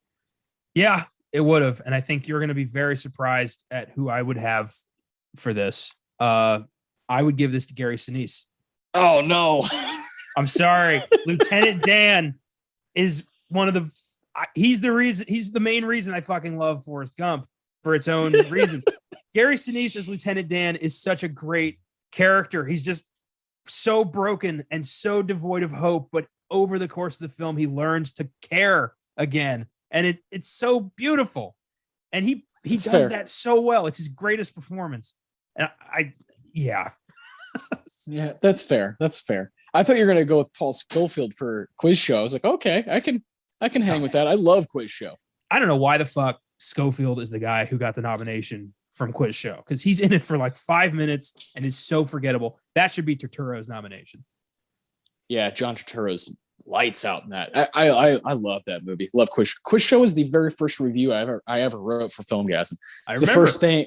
It's basically the first thing I ever contributed. I might have been on a podcast before then, but been on an episode. I remember I approached you about, like, we were talking about the whole thing, and the podcast hadn't even happened yet.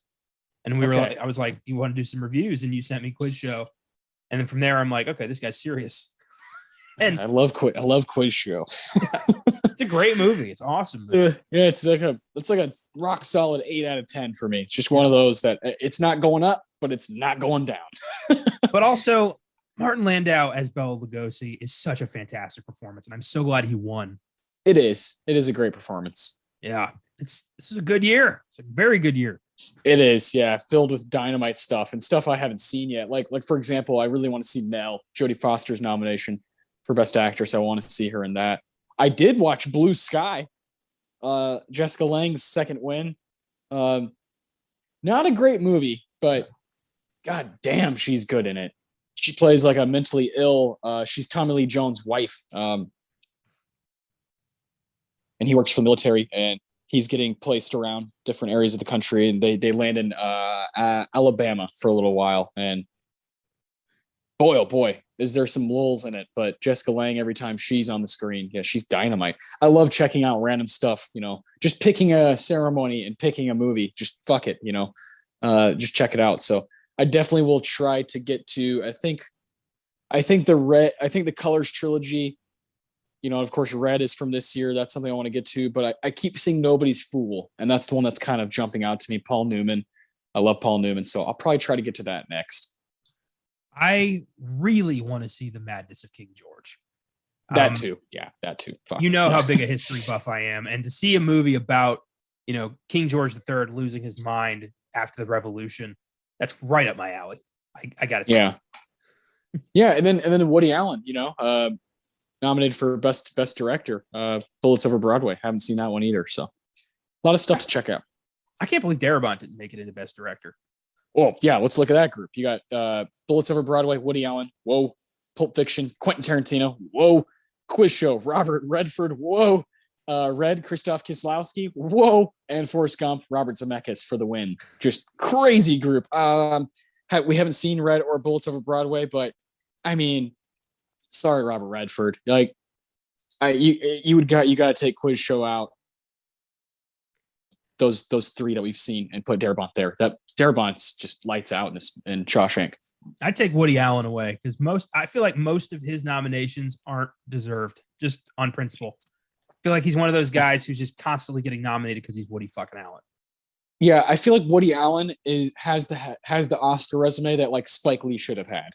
Oh wow, that's I think you're right there. Yeah. I've seen Annie Hall, I've seen Midnight in Paris, and they're good, but I've never been like, oh my God, this is a master at work. I've never felt that. Neither have I. I've seen a bit more. We also both watched Purple Rose of Cairo for the show. Yeah. Oh yeah, I forgot about that. That one was pretty good.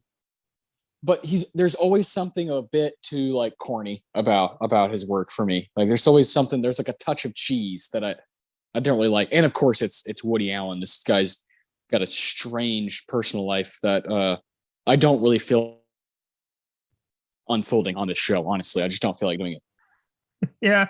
It's also odd that a lot of his films in his later career are about older dudes sleeping with much younger women. Yeah. Yeah, there you go. Yeah. yeah.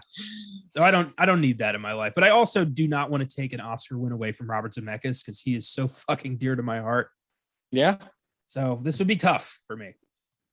Yeah, I mean, ultimately, if we had the group that we wanted, at the end of the day, I'm voting for Quentin Tarantino. You know, it's just it doesn't really matter. It's Tarantino and Derebot this year going head to head for me. Yeah, it should have. That's the battle that should be happening. But all the fucking Academy voters were fawning over Gump and Four Weddings and a Funeral, which is a good movie, but why is it here? I don't know. Yeah, the movie's fun, but come on. Yeah. Gump gets 13 nominations. That's 6 more than Shawshank, and of course gets 6 wins, 6 more also than Shawshank. Just doesn't sound right. Years later. No, it does not. So our best picture group here, we've got Four Weddings and a Funeral, Pulp Fiction, Quiz Show, The Shawshank Redemption, and Forrest Gump takes the win. No. I feel like we've said this a few times over the course of this show, but no. Gump does not take Best Picture, not in a perfect world. Shawshank takes Best Picture in a perfect world. Yeah. Hey, I agree. I mean, I like Pulp Fiction more as a fan, but I've heard people talk about Pulp Fiction. I've heard people complain about it. I've heard people say, not really for me. And I kind of get it. I kind of understand.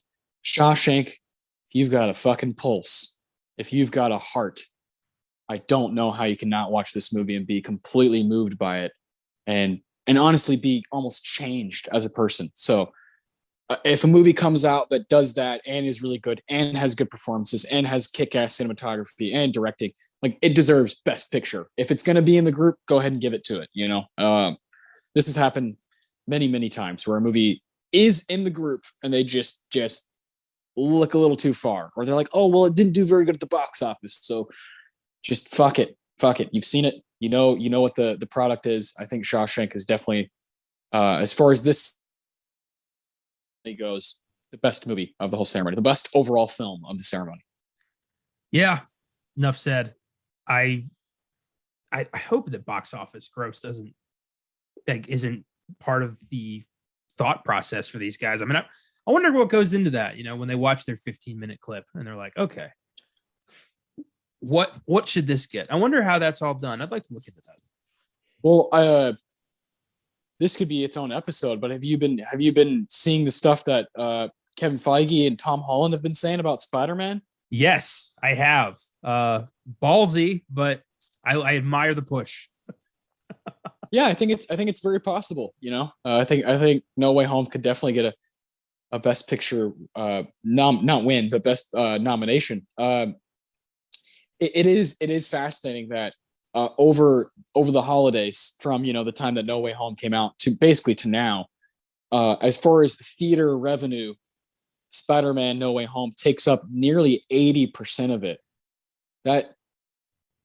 That's so important to so many people keeping jobs and so many people having something to do with their job, having a place to go and actually work. And you have a movie that hits theaters and just has this life for nearly a month already, where it's still packed. The theater is still rocking. People are still and hollering over what's happening on the screen. There is a conversation to be had about, should we go ahead and respect that?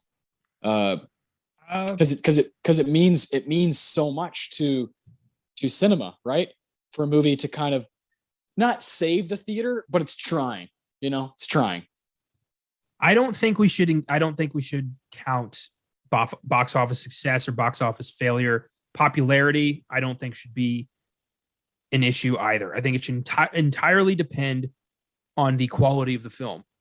And Spider-Man No Way Home, whether it was a huge bomb or one of the top 10 of all time, which is what it is now, it's an amazing film full of great characters, great story, great moments. That's what matters. That's what should qualify a film for Best Picture. If it moved me. And, Spider-Man No Way Home fucking moved me. It was, there were moments that I got emotional. Yeah. It's a powerful film. And that's what should have it be counted. I'm with you. You know me. I'm not. Money does not mean a whole lot to me at all when it comes to movies. But man, there's something about that. What it's doing kind of demands some sort of attention. And then you look back at Oscar history, specifically Oscars. Not talking about anything else. I don't have much knowledge of any other award organization. There was a time when those two things, the thing that you're speaking about, the product, what does it mean? Did it take you on a journey? Were the performances good? Was the writing good? Was the craft good? There was a time where box office and that met each other. Like movies like The Godfather dominated the box office. Apocalypse Now dominated the box office. Scarface, these movies that were huge, but also people loved, right? That it kind of had both. It had the critics, oh yeah, this is what you should go see, but people were just going to see them anyway.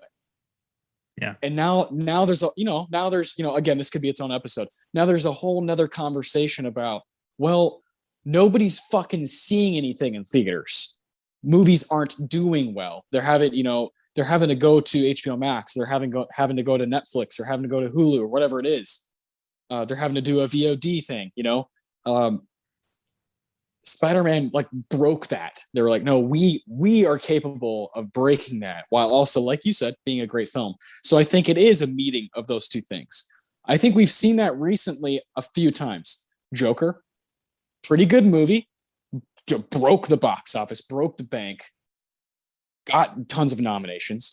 Black Panther 2018 broke the bank, really good movie, and got a Best Picture nomination. I think it can be done, and I do think it will be done with No Way Home and Dune. I think both those movies will be up for Best Picture. I think Dune is a shoo-in, and I think No Way Home is trying its hardest to say, hey, look at what we did, and everybody loves it.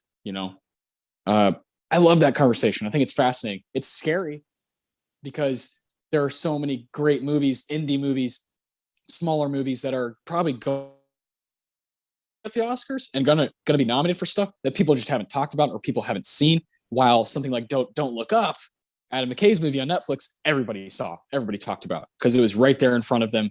You're already paying $10-15 a month.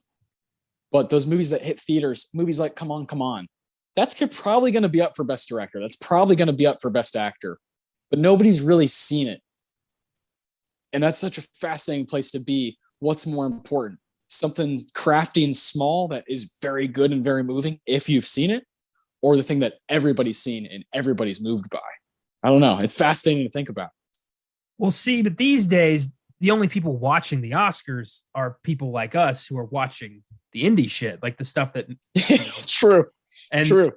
Giving Spider-Man a Best Picture nomination is not going to increase Oscar viewership. Probably and not. the people who are voting on these things are, I'm hoping, still, taking into account film quality, because like Fast and Furious 9 put people in theaters too, and that film doesn't deserve shit.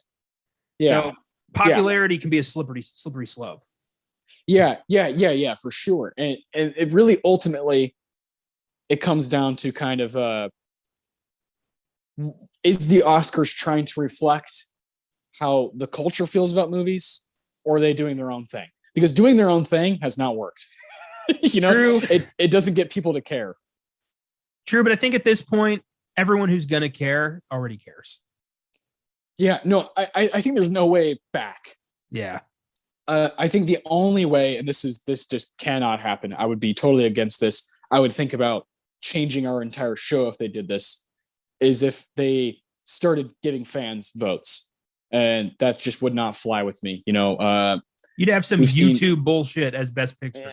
Yeah, exactly. Yeah, well, yeah, it would be like, well, No Way Home, No Way Home, No Way Home, No Way Home, and no one else would talk about anything, and that would frustrate the absolute shit out of me, because I do care. I do care about the end result. I do care about those 10 nominations for Best Picture. I want them to be filled with movies that are important to people, but also are going to be worthwhile and worth seeing, and have some kind of legacy. Yeah, I think you're right. I think there's no way the Oscars can save themselves. Like it's gone. And what are they holding on to? Like what exactly? They probably should try stuff just to say, fuck it, let's see what happens. But are they trying to hold on to some kind of, they have that brand awareness, that slight brand awareness. Are they trying to hold on to that, or are they kind of ready to be like, fuck it, we got to try something? I'm starting to feel like we're on a bit of a sinking ship with the Oscars. Yeah. I think in the next 5 to 10 years, they might just be gone and maybe awarded on the slide. They'll still be awarded, but I don't know if they'll still get like the giant show that might be on its way out. So in the meantime, I want to just enjoy this pretentious stroke fest while I still have it. Yeah. And really, I'll always have a small percentage of just true care and passion for it, because it creates conversations like this, Shawshank versus Pulp Fiction. It creates the conversation of, wait, Black Panther was up for Best Picture, but not Infinity War, not Endgame. Hold on, those things matter to me. Those conversations I love stuff like that. So I don't know. We've already gone on a tangent. We could go on forever about this because it doesn't stop. It doesn't stop anywhere. Every little thing you look at, you can kind of pick apart and see, should this be up? Should we be talking about what's better or what's more popular? All these different things. It's really cool. I love it. Mad respect to the Academy for, which is crazy to say, for nominating Shawshank Redemption for Best Picture when it did not do well, when they knew they had something. I wish it would have won, but they knew they had something special here that people should see. And it got that word of mouth and people started watching it. And then it was on TNT and TBS it still is. And it has that 3-hour gap where from 7 p.m. to 10 p.m. where you can jump in at any given moment and you're watching a masterpiece. I love that about Shawshank's legacy. And now, I've heard crazy stories about, read crazy stories about different cast members and crew members still making just shit tons of money because of DVD sales and because of, TV sales and these different things. Like this movie won't die. It refuses to, because it's so good. And I'm excited to give some awards out to it. Yeah, me too. This is, it's important. This show is important for us to kind of just build our own catalog, build our own appreciation for film using the Oscars as a sort of reference point. And we've done that, 84 times in a row. And I'm proud of all of these episodes, and I'm proud of what I've found because of the Oscars. So regardless of whether or not the Oscars are on their way out or what they nominate next year, and if it's fucking horrendous, we will have almost 100 years worth of films to still cover on this show and still embrace the past. And, that's never going to change.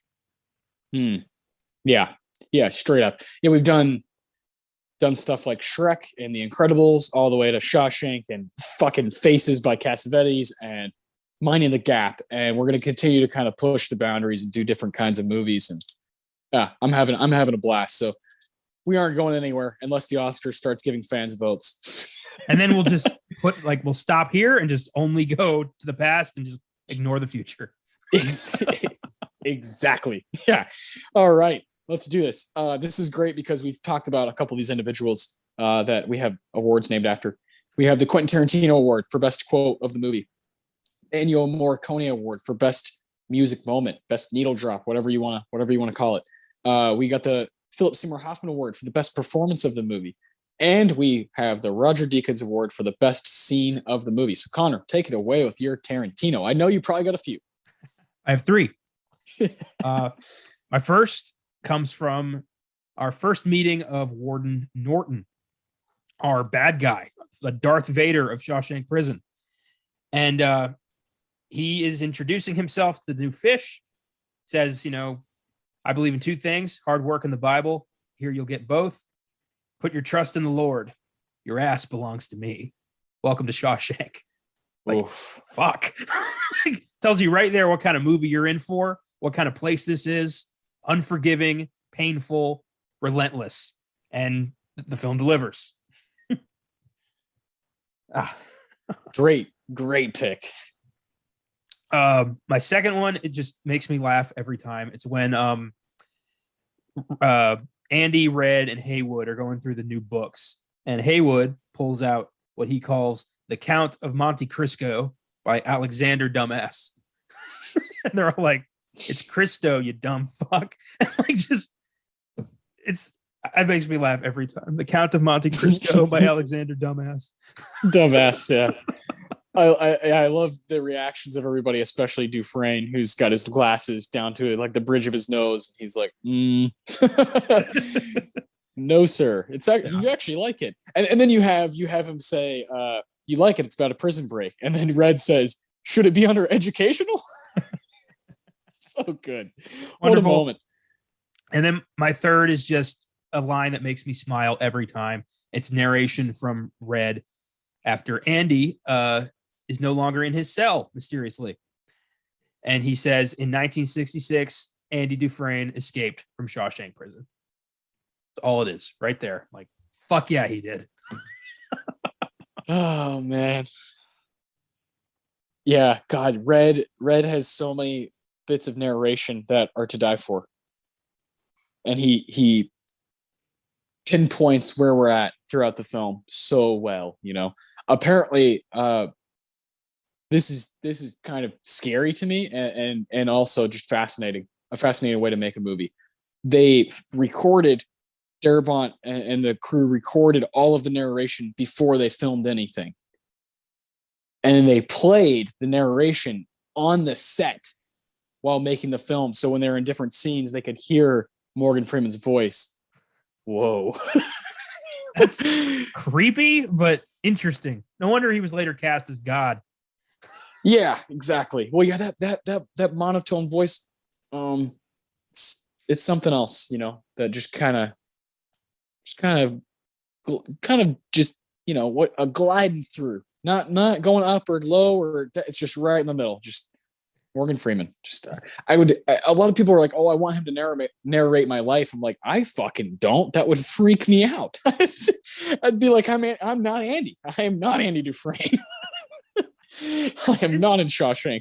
There's something comforting about that monotone.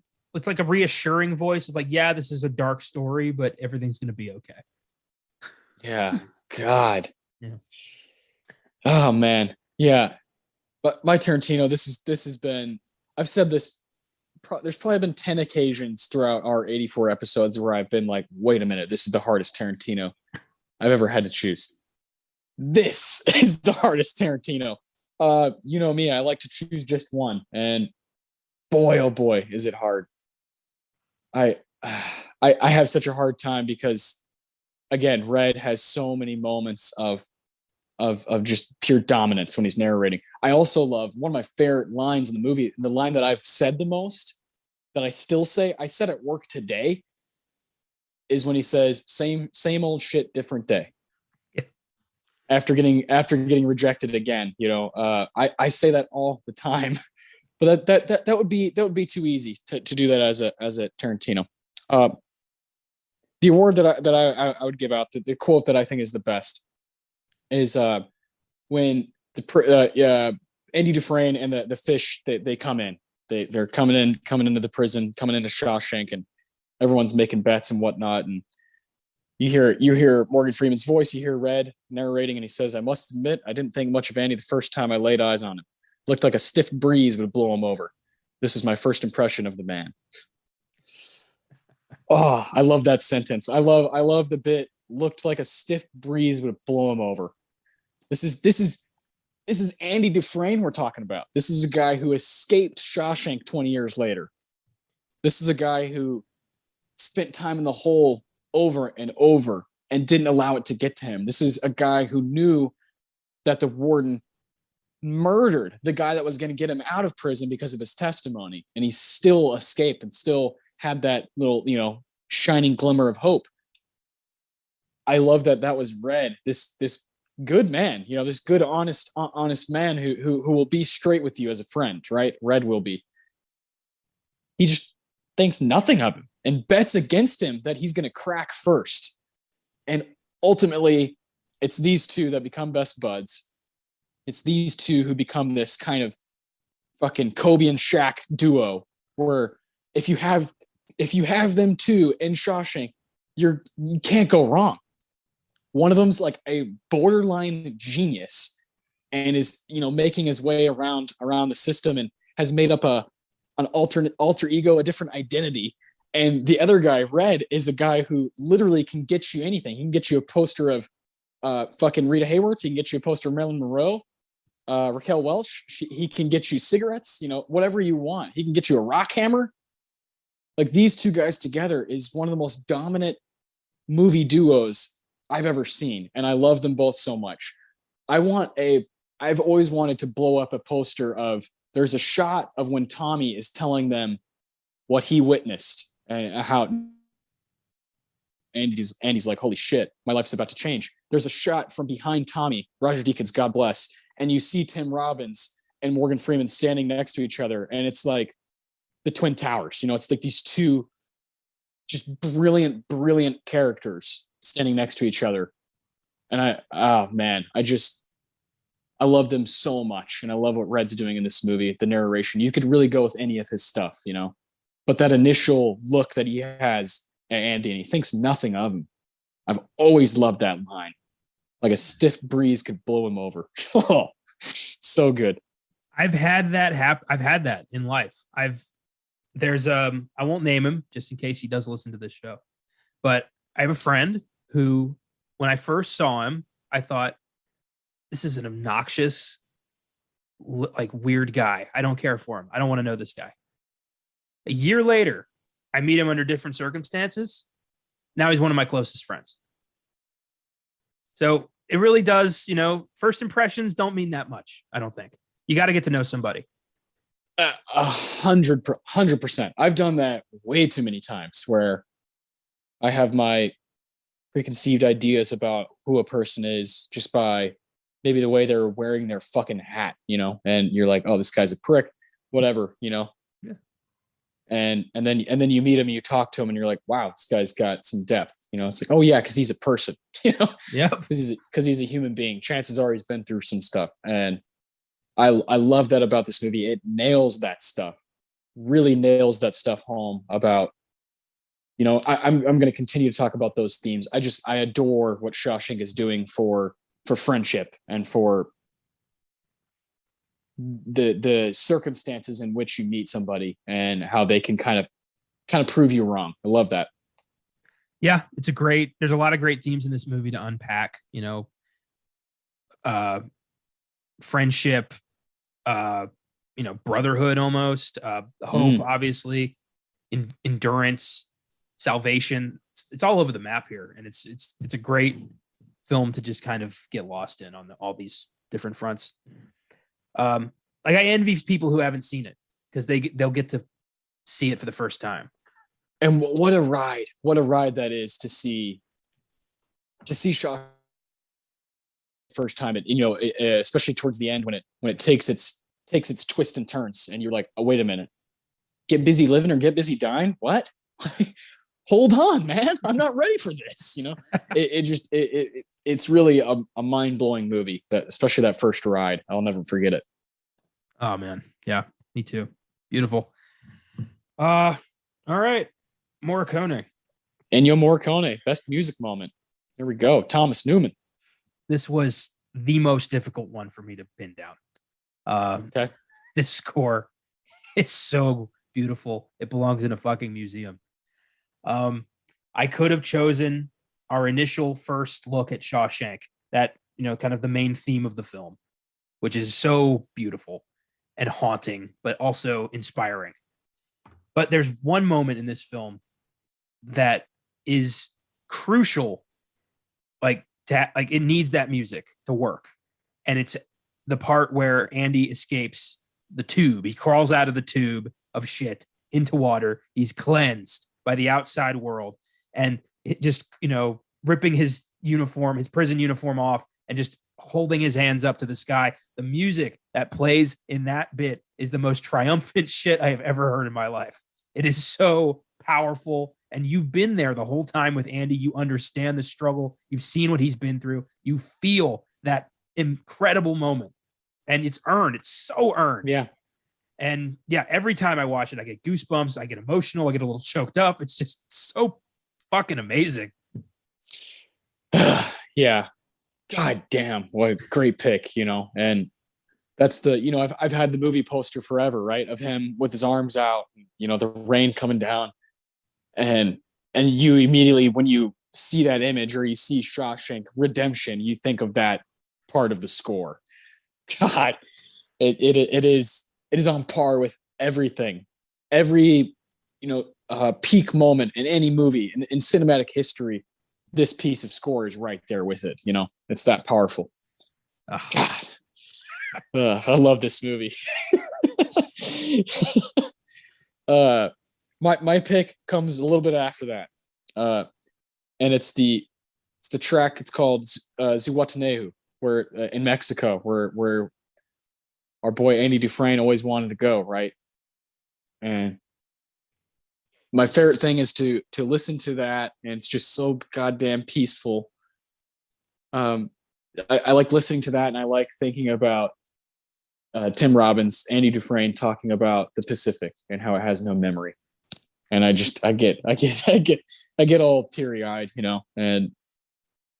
but there are countless moments of this score. There's one that I really like, whenever it's called Brooks Was Here. It's a longer piece of the score, and that is so moving, so stirring. It's so subtle. It's just like a few piano notes. That's all it is.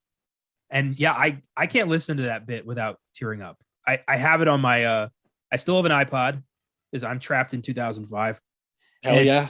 That's on my iPod. It's one of my favorite bits of music. Yeah, that one, and then there's a real creepy one. That's one of my favorites. It's a shorter part of the score called Elmo Blatch, and that's when we see Tommy talking about him having a conversation with another prison inmate at a different prison, and it's the guy who admits that he killed Andy's wife and her lover, and his laugh that goes with it. He can't breathe. He's like, some hotshot banker, and the music that's going with it is like, oh, Jesus Christ, because you can tell. I remember the first time I saw this, and I remember thinking, it's not going to matter. It's not going to matter. That warden is so fucking evil that like it's not going to. And I think the score tells you that. Yeah. I think it's speaking to you, saying, this is not hope. This is no hope. Tommy is hope, but this little testimony, what he's saying, is not hope for Andy. And I love when a movie uses, when a score rather uses it as a language and is speaking to you in that way, where it kind of gives you those hints and gives you those little signals of, this ain't happening. This is, you're hearing this, but this ain't happening. This ain't going to go anywhere. And Fuck, God, I love that part of the movie. It's so crazy. When the warden tells Andy, like, what a fantastic story. And I can't believe you've been taken in by it. Like trying to gaslight him. And Andy's like, this is my life. I love when he says, like, I won't mention anything about the money. And the warden's like, how dare you bring up money to me? Like, God, it's so sadistic.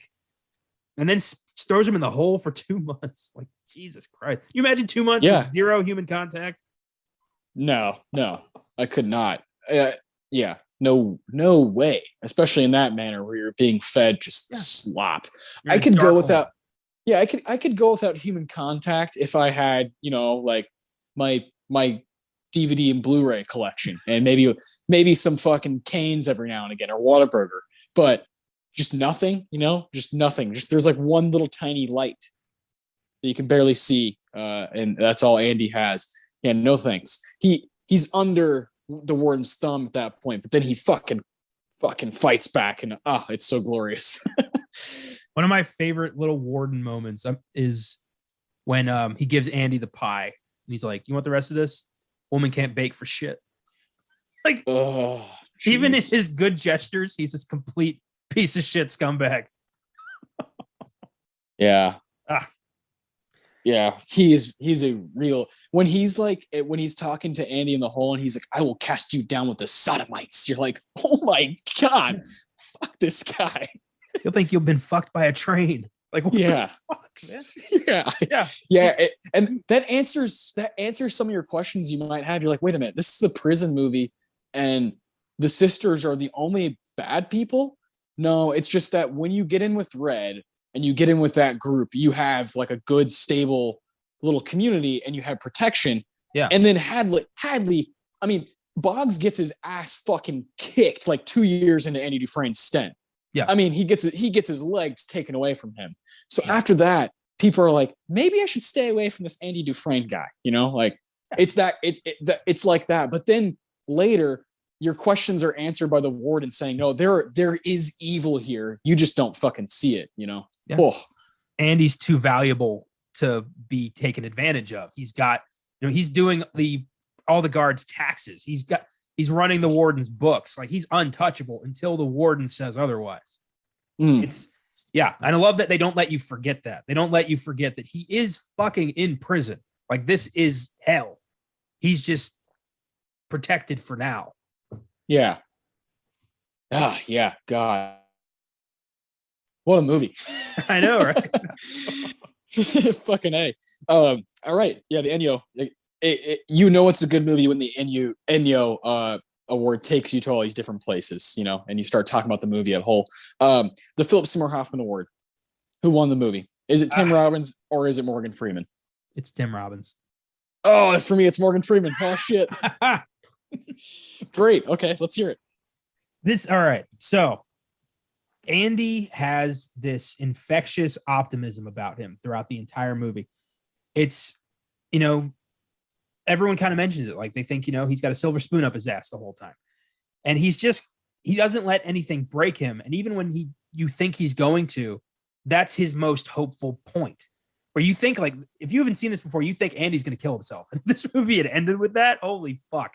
But yeah, his escape and his drive to never let this place break him, even after getting, gang raped by a bunch of psychos, he's still Andy. He never loses that. And I love that throughout the whole movie. He's the guy you can hold on to. He's the guy you can rely on, that he's not going to let this place change him. And he doesn't. Throughout the whole movie, Tim Robbins' performance is very consistent. And I don't think anyone else could have really held on to that as well as he did.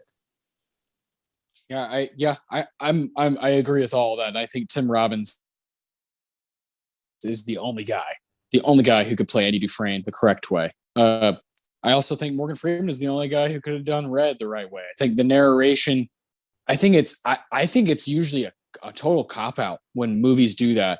There's two cases where I think it's perfect: Shawshank and Goodfellas. Yeah. Those are the two movies where it's like, okay, this makes sense. This makes complete sense. I'm sure there's another one out there, but those are the two big ones that stand out, that are just classics that kind of need it. And Morgan Freeman, my God, some of the stuff he said in this movie, I love when they find out about Brooks, and he's like, something about this place, man. First you're scared, then you depend on it. And he's like, these walls are funny. They do something to a man. And then he says, when Haywood is like, oh shit, I gave Andy some rope, earlier. He came to the loading dock, and Red's like, I guess every man has their breaking point. All those little like bits of like cynicism and just kind of calling it like it is. I love all of that stuff, and Morgan Freeman's delivery is incredible. And then him and Tim Robbins together is just a dream. And his amazement with Andy Dufresne is some of my favorite stuff to watch. Like when Andy explains his alter ego and explains this guy that he's created, this figment of his imagination. I love how amazed Red is. He's like, who the fuck am I talking to right now? And, and then of course, one of the best lines of the movie is when he's like, when I was out there, I was as straight as an arrow, and I had to come here to become a crook. And Morgan Freeman just laughs. He just, I love their chemistry. I love their camaraderie. I love these two characters to death, and you can't go wrong with either one. But I think the narration sets them apart. The narration is so good, and he gets some screenplay bits that are just fucking awesome. Morgan Freeman. It's my favorite work he's ever done, and probably my favorite work that Tim Robbins has ever done. This and The Player, two very different characters. They're both just lights out, kind of Hall of Fame type performances from both of them. So it's one of them too. You can't give this award to anybody else. No, I mean, Clancy Brown is great. Bob Gunton is great. William Sadler's great. James Whitmore is great. But these guys make me. You've got you need this friendship for this film to work. It has to be believable. You have to believe these guys have known each other for 20 years. And Andy's a dreamer. He's hopeful, and Red is there to keep his feet on the ground. It's essential. Yeah. Oh, so good. One day, man, we're going to go to that hotel that they have in Mexico, one day. Absolutely. All right. Let's finish this thing off with our Deakins Awards. What do you got? What's the best scene for you? I was watching a countdown on YouTube of the 10 most inspiring movie endings of all time. And The Shawshank Redemption was number one. And this is why. The escape is one of the greatest moments in film history. When the warden throws the rock through the poster, pulls the poster away, and you realize this was not a, on the whim escape. He has been escaping for 20 years. Since the first fucking week, he has been digging at this wall, and he did it. It's the realization of the time and the dedication and the just perseverance of it all, and how he did it. That whole bit from the warden ripping the poster off the wall to the warden shooting himself in the head is unrivaled in terms of like a film's ending. It's so perfect.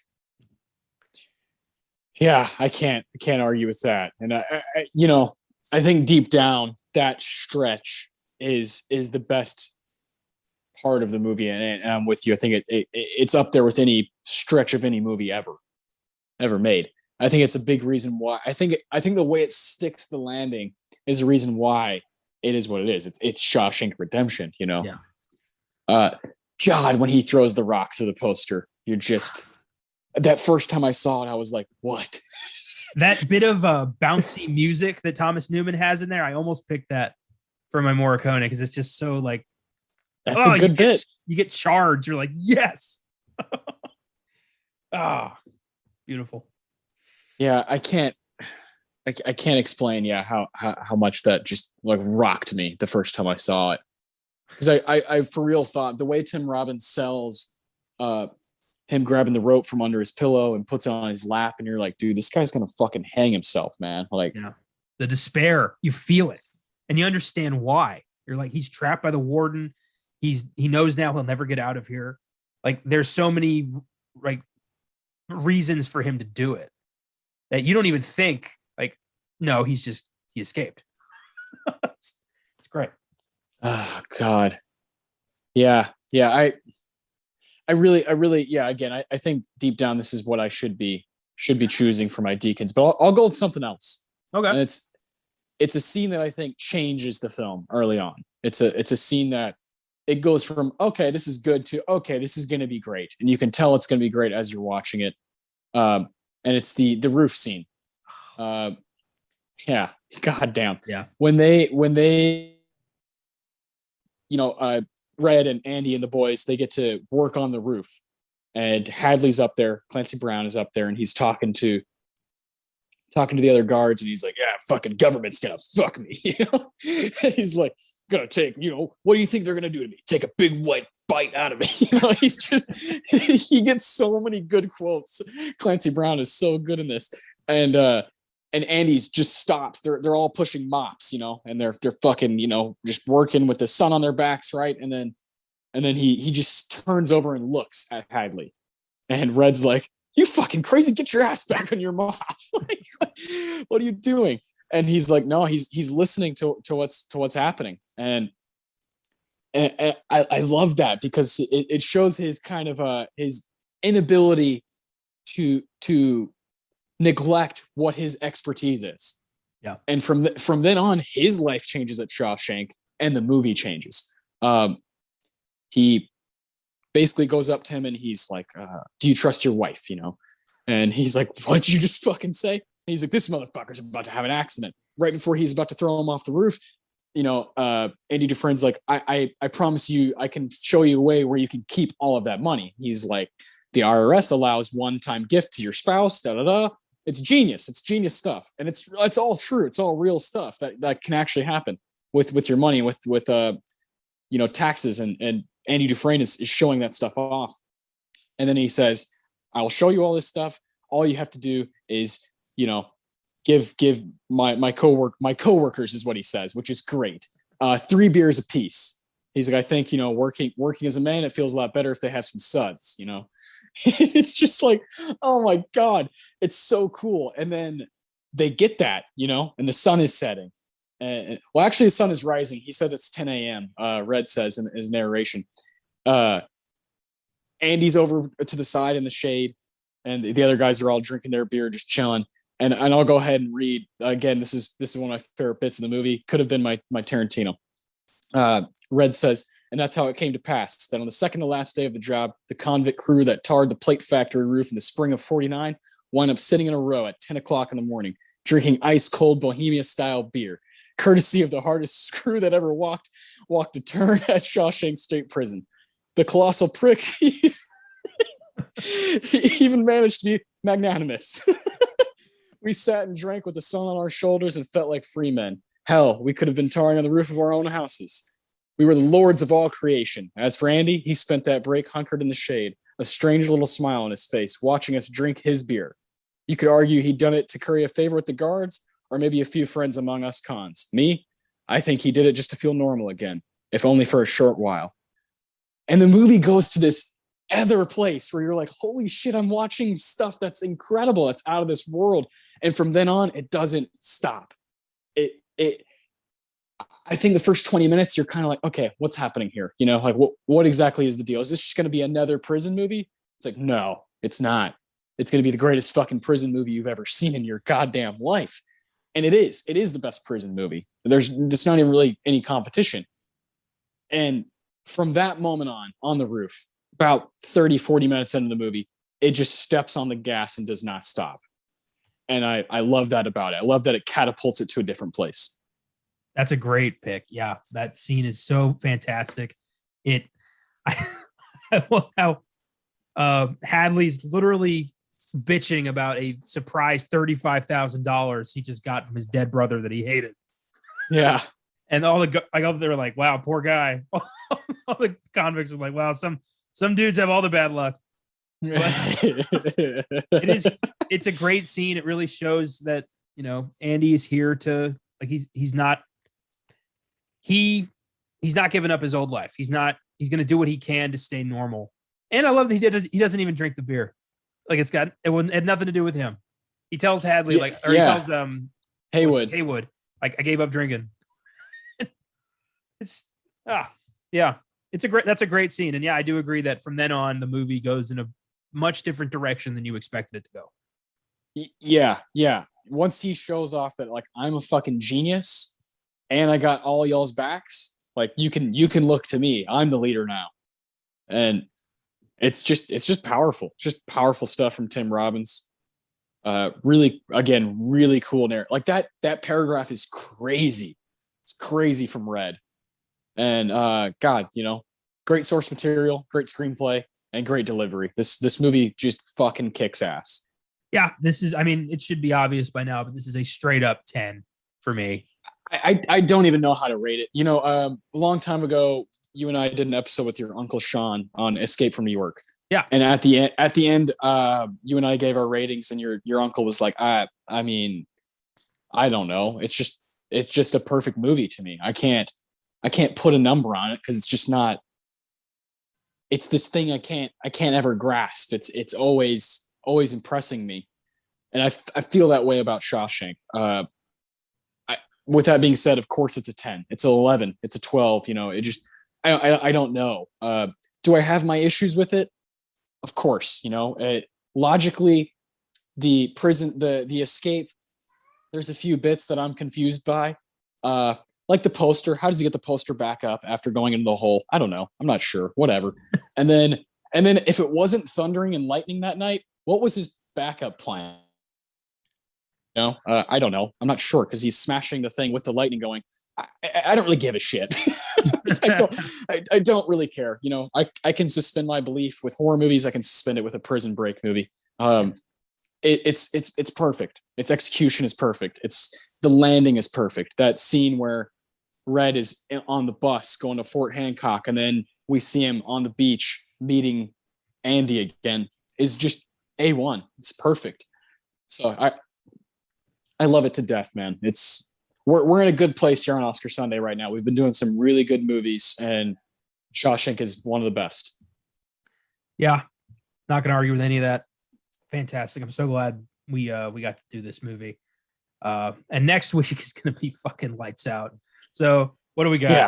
Yeah, next week. Yeah, next week, and then I'll let you kind of talk about sneak preview, and I want to hear a little bit more about Beyond the Bad and what you guys got planned. Next week is the 80th Academy Awards Best Picture Showdown. This is one of the best groups, in my opinion, of all time.